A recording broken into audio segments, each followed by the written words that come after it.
हाँ हमको क्या करना है ना। टीचर पढ़ाते पढ़ाते क्या हो जाता है, एफिशिएंट हो जाते हैं, है ना, समझने लगते हैं विषय को। इसी तरह कोई स्टूडेंट है जो रेगुलर प्रैक्टिस कर रहा है, आप लोग खुद ही अपने आप को देखे होंगे, जब रेगुलर प्रैक्टिस करते हैं तो क्या होता है, जल्दी जल्दी फिर समझ जाते हैं ना उस चीज को। रिवीजन कितना फास्ट होता है, देखे हैं। शुरू में टाइम लगा 3 घंटा, उसके बाद उसको एक बार पढ़े तो 2 घंटा, फिर और रिवीजन करने लगे 1 घंटा, 1.5, फिर कम कम कम 15 मिनट तक उसी टाइम को जो आपको शुरू में 3 घंटा लगा था, 15 मिनट तक इतना फास्ट हो जाता है, माइंड समझ जाता है, हाँ हो गया ये हो गया, है ना। एग्जाम से पहले तो बस पेज बस पलटा देंगे ऐसे, हाँ ये तो जान रहे हैं, ये तो हो गया, ठीक है। वैसे ये किसका होता है ऐसे, लेकिन जो उतना प्रैक्टिस कर लिया है ना, जितना प्रैक्टिस कर लिया उतना इजी होता है, ठीक है। आइए कॉस्ट कंट्रोल, ये तो हम लोग बार बार देखते जा रहे हैं, कंट्रोल करना कॉस्ट को, है ना। तो इसमें भी अलग अलग टेक्निक्स टूल्स है, budgetary control, standard costing, variance analysis, जिससे हम पहले स्टैंडर्ड या कोई टारगेट फिक्स कर लिए कि इसके अंडर हमको अपना कॉस्ट को रखना है, ताकि कहाँ कहाँ हम कंट्रोल कर सकते हैं उस पर मेरा विशेष ध्यान रहे, ठीक है। फिर देखिए कॉस्ट रिडक्शन, तो ये भी कल हम लोग किए, जिसमें हम लोग शुरू से ही क्या करते हैं, देखते हैं कि वेस्टेज को कंट्रोल करते हैं, है ना, ठीक है।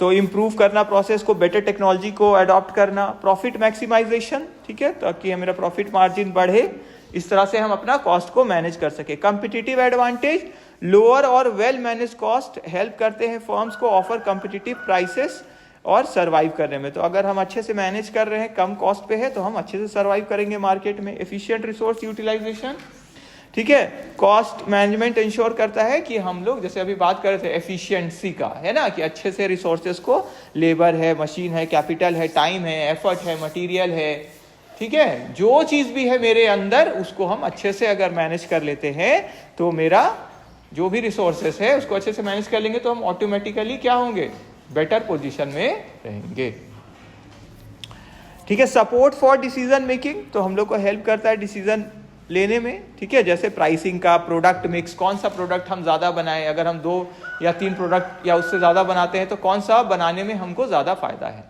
प्रोडक्ट मिक्स समझ गए, जब हम एक से ज़्यादा प्रोडक्ट बनाते हैं तो कितना मात्रा में कौन सा बनाएं, क्लियर है, ठीक है, ज़्यादा फायदा किस में है। मेक और बाय, खरीदे या हम खुद बना ले, आउटसोर्स कर दे, किसी और को ये काम कर दे, या अपना एक्सपेंशन और कर ले, है ना, और हम ज़्यादा फैल जाएं। स्कोप क्या है इसका, क्षेत्र देखिए, तो इसके अंदर क्या क्या आ गया, कॉस्ट आइडेंटिफिकेशन है, क्लासिफिकेशन है, ठीक है, अलग अलग तरह का कॉस्ट है जो अभी हम लोग देखेंगे, फिक्स्ड है, variable, semi variable, direct, indirect, जो कॉस्ट में भी पढ़े आप लोग, पढ़े ना ये सब, ठीक है। कॉस्ट मेजरमेंट एंड एनालिसिस, ठीक है, मेजरमेंट ऑफ कॉस्ट और एनालिसिस, जैसे टेक्निक्स आगे भी देखेंगे हम लोग, सीवीपी एनालिसिस बोलते हैं, cost volume profit analysis, marginal costing, break even analysis, budgeting और फोरकास्टिंग है, तो ऑपरेटिंग बजट बनाना, कैश बजट बनाना, फ्लेक्सिबल बजट बनाना, ताकि हम लोग मैनेज कर सके अपने फ्यूचर कॉस्ट को, ठीक है, आगे जो अभी कॉस्ट होने वाला है। स्टैंडर्ड कॉस्टिंग और वेरिएंस एनालिसिस, स्टैंडर्ड कॉस्टिंग क्या है,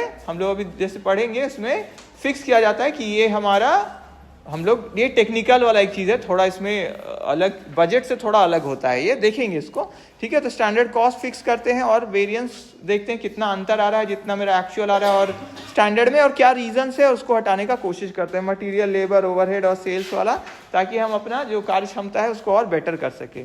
life cycle costing, life cycle costing क्या है, मैनेज करना कॉस्ट को, जो अभी हम लोग बात कर रहे थे, है ना, प्राइस पेनिट्रेशन स्ट्रैटेजी और स्कीमिंग स्ट्रैटेजी वाला, है ना, ठीक है, कि शुरू से लेके लास्ट तक प्रोडक्ट का क्या है, डिजाइन से लेके डेवलपमेंट, और जब तक डिस्पोजल वाला भी अगर चीज़ है कि उसको हटाना है तो वहां तक। वैल्यू एनालिसिस और value engineering, non value adding activity, जो हमारे प्रोडक्ट या सर्विसेज में कोई वैल्यू ऐड नहीं करते हैं उसको हम लोग हटा दें। और वैल्यू री इंजीनियरिंग या इंजीनियरिंग, हम लोग जैसे कल भी देख रहे थे, क्या होता है, शुरू से लेके लास्ट तक प्रोडक्ट का देखना कि उसको हम और बेटर कैसे कर सकते हैं, पूरा टोटल कॉस्ट कहाँ कहाँ कम कर सकते हैं, उसका वैल्यू कैसे हम बढ़ा सकते हैं। रेस्पॉन्सिबिलिटी अकाउंटिंग, ठीक है, ये क्या होता है, रेस्पॉन्सिबिलिटी अकाउंटिंग, देखिए रेस्पॉन्सिबिलिटी सेंटर्स होते हैं जैसे, ठीक है, अलग अलग तरह के, साथ आपके सिलेबस में ये नहीं है, कोई बात नहीं, एमकॉम में था, आप लोग में नहीं है, ठीक है। तो रेस्पॉन्सिबिलिटी सेंटर्स में क्या है कि हम लोग असाइन करते हैं कॉस्ट और परफॉर्मेंस रेस्पॉन्सिबिलिटी, अलग अलग जो रेस्पॉन्सिबिलिटी सेंटर्स होते हैं ऑर्गेनाइजेशन में, ठीक है। होमवर्क में लिखिए तो थोड़ा, क्योंकि आपके सिलेबस में शायद नहीं है, आपको थोड़ा पढ़ना चाहिए कि रेस्पॉन्सिबिलिटी सेंटर्स क्या होता है, आप थोड़ा देखिए, रेस्पॉन्सिबिलिटी सेंटर्स, ठीक है। तो जैसे कॉस्ट सेंटर होता है, प्रॉफिट सेंटर होता है, इन्वेस्टमेंट सेंटर होता है ना, रिवेन्यू सेंटर होता है, इतने अलग अलग तरह के सेंटर्स हैं। एमकॉम में थे, अभी आपके में नहीं है, तो आपको थोड़ा देख लेना चाहिए। 1 मार्क्स में कुछ पूछा जा सकता है क्या है, तो थोड़ा आप देखिए, ठीक है। यहाँ पे क्या होता है, कॉस्ट सेंटर वाले लोग कॉस्ट रिकॉर्ड करेंगे, प्रॉफिट वाले कॉस्ट प्रॉफिट दोनों का रिकॉर्डिंग करते हैं, रिवेन्यू वाला आ गया, इन्वेस्टमेंट वाले इवन इन्वेस्टमेंट भी करते हैं जो उनके पास जमा है। जैसे एक ऑर्गेनाइजेशन है, वो बड़ा ऑर्गेनाइजेशन है, तभी तो इतना अलग अलग जगह सेंटर है, डिपार्टमेंट जैसा है ना। तो आप देखिएगा थोड़ा इसका यूज ऑफ मॉडर्न टेक्नोलॉजी। तो नया टेक्नोलॉजी जैसे आप लोग पढ़ेंगे भी, सॉफ्टवेयर का यूज है, ERP सिस्टम। ERP क्या होता है, पढ़े थे ना हम लोग कंप्यूटर वाले में, अकाउंट्स वाले में, एंटरप्राइज रिसोर्स प्लानिंग। इसमें क्या होता है, ऑर्गेनाइजेशन का सारा डिटेल एक जगह क्लब होने लग जाता है ना। जैसे रिलायंस का अलग अलग जगह स्टोर है, रांची में भी है और दूसरे जगह भी है। तो क्या है, एक जगह की टोटल सेल आज मेरा कितना हुआ पूरा दिन भर में, तो उनका अगर उनका ERP सिस्टम पे क्या होगा, दिखेगा, है ना। रांची में कितना सेल हुआ, सिमडेगा में भी अगर कोई दुकान है, अभी खुला है सिमडेगा में, नहीं खुला है ना, ठीक है, खुल सकता है। और जैसे दिल्ली में कितना है, मुंबई में कितना है, कोलकाता में कितना है, तो सब जगह सबका एक जगह क्या होगा, दिखने लगेगा, जिससे क्या होगा, पूरा दिन भर का प्रॉफिट भी पता चलेगा, सेल पता चलेगा, कॉस्ट पता, सारा चीज उनके पास डिटेल आ जाएगा, ठीक है। एक स्प्रेडशीट्स, एक्सेल का यूज करना, एक्टिविटी बेस्ड कॉस्टिंग को भी कार्य में लाना, और डिसीजन सपोर्ट सिस्टम को भी, ठीक है, उसका भी हेल्प लेना ताकि डिसीजन लेने के लिए, ठीक है। नेक्स्ट, टूल्स और टेक्निक्स ऑफ कॉस्ट मैनेजमेंट। इसके अंदर क्या क्या टूल्स एंड टेक्निक्स है, तो budgetary control, standard costing, marginal costing पढ़ेंगे हम लोग, ये कुछ कुछ आएंगे आपके में। Activity based costing, value analysis, life cycle costing, target costing, kaizen का कल बात कर रहे थे ना, कंटिन्यूअस इंप्रूवमेंट, धीरे धीरे जो हम लोग इंप्रूव करते हैं थोड़ा थोड़ा करके, उसको क्या बोलते हैं, काइजन। ये कौन सा टर्म है, 1 मार्क्स में आ सकता है एग्जाम में, बोलिए।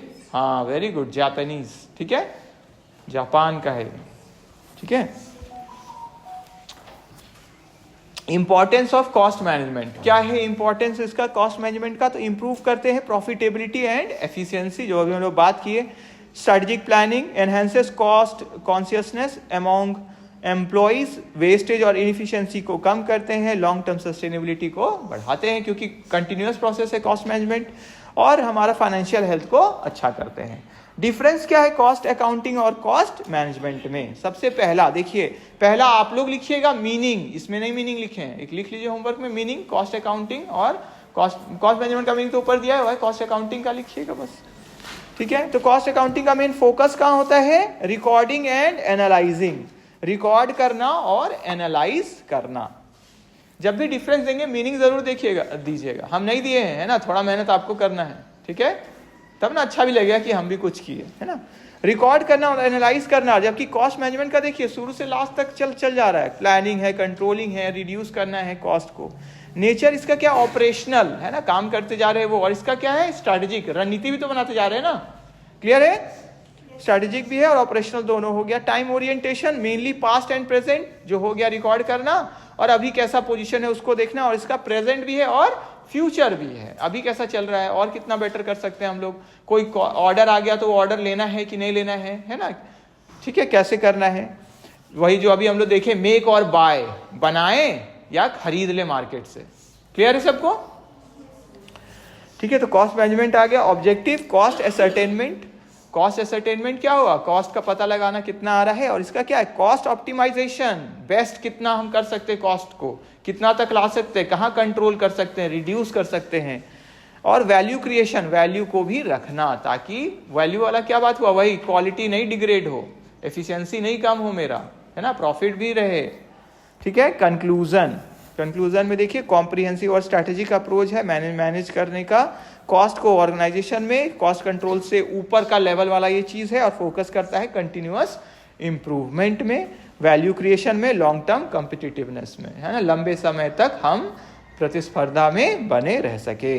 अंडरस्टैंडिंग कॉस्ट मैनेजमेंट क्या है, जरूरी है इसको समझना, ताकि हम रियल वर्ल्ड बिजनेस डिसीजंस को समझ सके, एनालाइज कर सके, है ना, कैसा है, और डेवलप कर सके मैनेजरियल स्किल्स को, ठीक है, कि थोड़ा उसमें हम प्रबंधन करने का मेरा क्षमता और अच्छा हो, ठीक है, क्लियर सबको।